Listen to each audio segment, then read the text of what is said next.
और हमारे सभी दर्शकों से ये गुजारिश है, ये रिक्वेस्ट है कि हमारे चैनल झारखंड उदय न्यूज़ को जरूर सब्सक्राइब करें।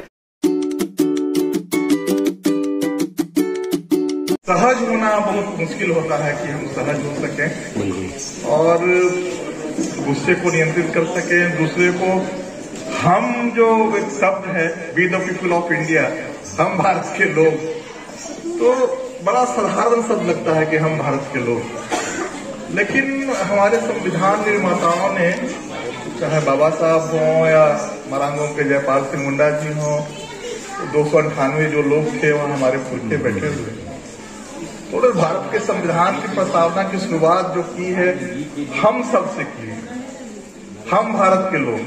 ऐसे भी जो हिंदी में के हम लोग हैं, मैं सब का प्रयोग करते नहीं है, हम ही बोलते हैं। भले उत्तर प्रदेश के लोग हंसे हम लोगों पे कि हम लोग मैं नहीं बोल के हम बोलते हैं, लेकिन कहीं न कहीं उसके पीछे जो एक सामूहिकता का बोध, किन्हीं कारणों से हम आदिवासी हों नहीं आदिवासी हों, लेकिन कहीं से वो आ गया है कि मैं क्या होता है। वो मैं की अध्यापक बहुत विद्वान व्यक्ति हैं, वे उनकी मध्यकाल पे बड़ी खूबसूरत किताबें हैं राम चतुर्वेदी जी की, मतलब कि सामान्य तौर पे जो अकादमिक जगत में, इतिहास में आज के दिन में अभी रिटायर्ड हुए, उनकी किताब आई है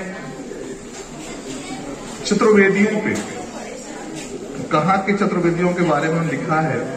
400 किताब में खानसर वो उन्होंने प्रूव किया है कि जो चतुर्वेदी हैं वही मूल रूप से आर्यन ब्राह्मण हैं, बाकी जो और ब्राह्मण हैं वो लोग एडॉप्टेड है, उनको ग्रहण किया गया है।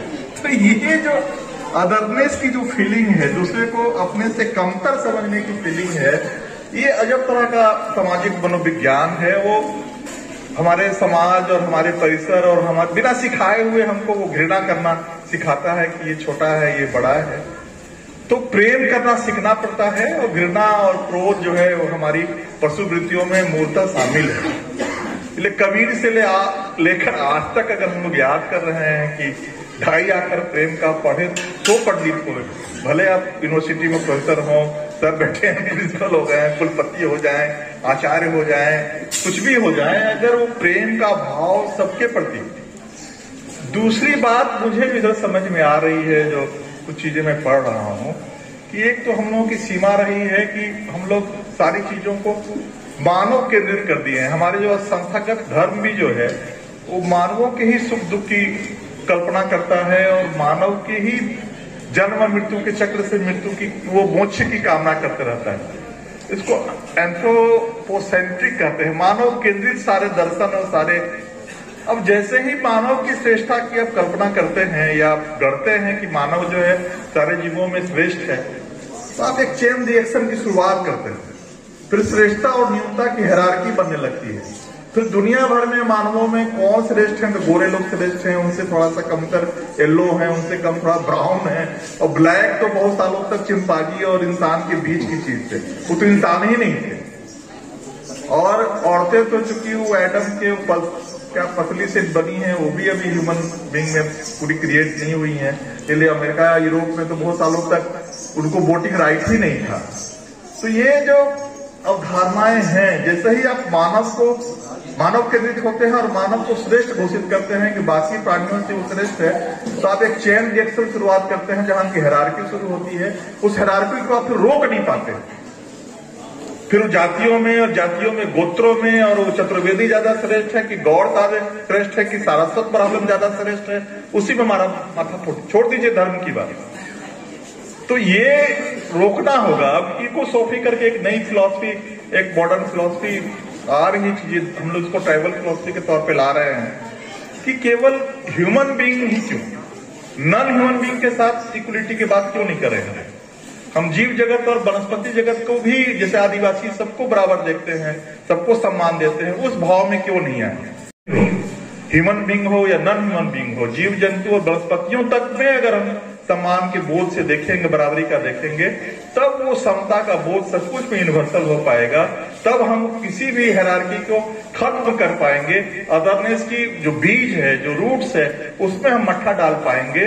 तो हमको मानव से थोड़ा सा आगे बढ़ना हो, केवल मानव नहीं, जो जीव जगत में सारे लोग हैं, वनस्पतियां भी हैं, क्योंकि अब विज्ञान ये कह रहा है कि जो नेचुरल फॉरेस्ट है, जो प्राकृतिक जंगल है, उस जंगल के सारे पेड़ों के बीच में जड़ों से वो एक नेट उन्होंने बना के रखा हुआ है लाखों सालों से, और वो कम्युनिकेट करते हैं, उसके माध्यम से सूचनाएं संप्रेषित करते हैं। और वर्ल्ड वाइड वेब उसको कह रहे हैं लोग, www वो भी है जो हम लोग world wide web internet use करते हैं, तो हम लोगों ने 80 भी याद किया, उन लोगों ने लाखों साल पहले याद कर लिया।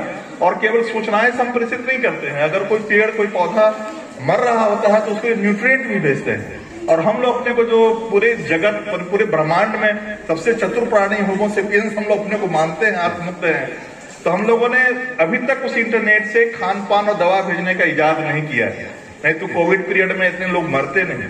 तो जिनको हम लोग मान रहे हैं कि निर्जीव हैं, इनको काट लेना है, मार देना है, वो लाख साल से अपना नेट जारी करके अपने को कम्युनिकेट करता है, न्यूट्रिएंट भेजता है, उसको लोग मानते हैं कि चेतना ही नहीं है, तो मूर्ख लोग हम ही लोग श्रेष्ठ है। तो थोड़ा सा उसको आना होगा कि केवल मानव के बीच में समता नहीं, मानवेतर प्राणियों से भी और जीवों से भी, वनस्पतियों के, तब समता बोध एक संपूर्ण रूप में आएगा, तब अदरनेस के जो अन्यता बोध का जो कीड़ा है उसको हम खत्म कर पाएंगे। तो इक्वलिटी को केवल ह्यूमन बीइंग तक नहीं, नॉन ह्यूमन बीइंग तक ले जाएंगे। तो जहां हम बैठे हैं इस आदिवासी संस्कृति में, उसके दर्शन को समझ पाएंगे। तो ढाई आकर प्रेम को केवल मानव तक नहीं, उन वृक्षों तक भी, उन जीवों तक भी पहुंचाने की बात अगर होगी, तो हम उस चीज को पा सकेंगे। इन्हीं शब्दों के साथ ज्यादा बोल दिया, माफी किया जाए।